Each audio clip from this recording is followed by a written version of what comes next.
पहली बार केंद्र के साथ आए हनुमान बेनीवाल, कहा वापस नहीं होना चाहिए यूजीसी की नई गाइडलाइन मसले पर हनुमान बेनीवाल का बड़ा बयान। नमस्कार, भारत रफ्तार में आपका स्वागत है और मैं हूं आपके साथ खुशी। आज की खबर आ रही है सुप्रीम कोर्ट से, जहां यूजीसी की नई गाइडलाइंस पर रोक लगा दी गई है। ये गाइडलाइंस उच्च शिक्षण संस्थानों में समानता को बढ़ावा देने यानी promotion of equity in higher education institution regulation 2026 से जुड़ी हुई है।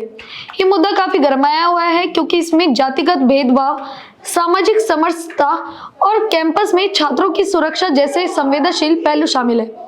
सुप्रीम कोर्ट ने इन नियमों पर फिलहाल रोक लगाते हुए कहा है कि इनकी भाषा अस्पष्ट है और दुरुपयोग की आशंका है, लेकिन इस बीच आरएलपी सुप्रीमो और नागौर से सांसद हनुमान बेनीवाल ने केंद्र सरकार को कड़ा संदेश दिया है। हनुमान बेनीवाल ने स्पष्ट शब्दों में कहा है कि केंद्र सरकार को यूजीसी की इन नई गाइडलाइंस के मुद्दे पर बैकफुट पर नहीं आना चाहिए। उन्होंने जोर देकर कहा कि सुप्रीम कोर्ट ने हाल ही में सामाजिक समरसता बनाए रखने की बात कही है और उनकी पार्टी भी इसी मंशा की समर्थक है। बेनीवाल साहब का कहना है कि हमारा सामाजिक ढांचा ठीक तरह से बना रहना चाहिए। कॉलेज के साथ साथ कैंपस में भी यूजीसी गाइडलाइंस की मूल भावना यही थी कि हर वर्ग के छात्र सुरक्षित रहें और भेदभाव से मुक्त हो। अब सवाल ये उठता है कि अगर सरकार इन गाइडलाइंस पर पीछे हटना चाहती थी तो फिर इन्हें लाने का मकसद ही क्या था? हनुमान बेनीवाल ने यही सवाल सरकार से पूछा है। उन्होंने आगे ये भी कहा कि यूजीसी ने ये नियम बात सोच समझकर बनाए थे। हर राज्य की स्थिति, अनुसूचित जाति, अनुसूचित जनजाति, पिछड़े वर्ग और आर्थिक रूप से कमजोर छात्रों की परिस्थितियों का आकलन करके ये गाइडलाइंस तैयार की गई थी। सुप्रीम कोर्ट द्वारा रोक लगाए जाने पर आरएलपी सुप्रीमो हनुमान बेनीवाल ने कहा कि सरकार को अब अपना रुख स्पष्ट करना चाहिए कि ऐसा नहीं है कि सरकार पहले से अनजान थी।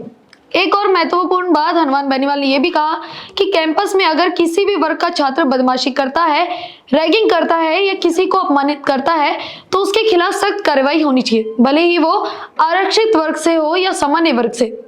ये गाइडलाइंस असल में सभी छात्रों के संरक्षण के लिए है और सुप्रीम कोर्ट ने भी सरकार से यही पूछा है कि ये नियम किस तरह लागू होंगे। बेनीवाल ने आगे ये भी सुझाव दिया है कि सरकार को इस मुद्दे पर लोकसभा में कानून बनाकर इसे मजबूत आधार देना चाहिए। बेनीवाल ने सुझाव भी दिया है कि सरकार को इस मुद्दे पर लोकसभा में कानून बनाकर इसे मजबूत आधार देना चाहिए ताकि भविष्य में कोई अस्पष्टता न रहे और सामाजिक समरसता बनी रहे। यह बयान इसलिए भी अहम है क्योंकि हनुमान बेनीवाल खुद ओबीसी समुदाय से आते हैं और उन्होंने बार बार जोर दिया है कि यह नियम किसी भी एक वर्ग के खिलाफ नहीं है, बल्कि सभी छात्रों, एससी, एसटी, ओबीसी और आर्थिक रूप से कमजोर के लिए सुरक्षा कवच प्रदान करते हैं। रैगिंग या अपमान करने वालों को सजा मिलनी चाहिए, चाहे वो किसी भी जाति के हो।